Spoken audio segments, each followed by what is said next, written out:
Good afternoon. It is my absolute pleasure to help welcome you to Virginia for the 75th Jalsa Salana, to be America's oldest and longest running Muslim convention. I can only imagine all that you've witnessed, experienced, and accomplished in that time.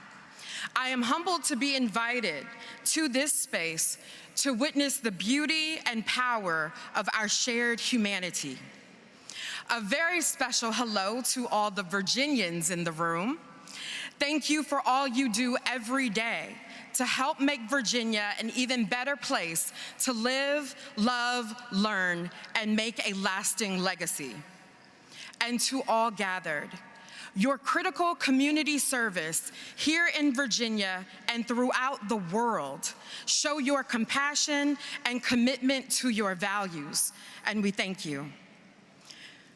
We may have many differences, but with a motto like love for all, hatred for none, we can acknowledge the fact that love transcends differences of gender, language, religion, and geography.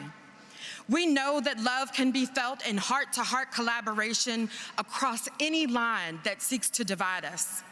But it takes each of us doing our part to get to a world where love for all is a reality for all.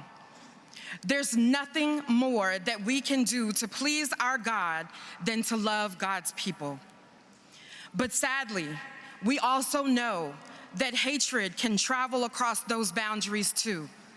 Especially now, a lot of us are feeling less than loved in our charged political climate. Our ability to have true freedom of religion and be respected in our shared public spaces is on the line. Our ability to live in peace and shared respect is on the line. It is up to us to block the hatred that would have us forever be divided and build a new and better future with the love that binds us all. And that is the work we must do together. But I'm so honored to be in your presence because your leadership in working for global peace is admirable and necessary. And we stand with you in your calls for a ceasefire in Gaza, the release of all hostages, increased humanitarian aid, and its safe delivery.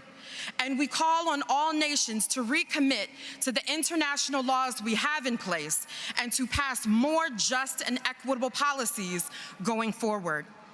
And it is because we know true peace is never achieved by simply suppressing those who are different from us. Peace is not achieved by false unity of quieting dissent or difference, but by embracing each other as equals in the eyes of God. And peace cannot become our norm with others twisting God's words in order to justify their hatred and divisive agendas.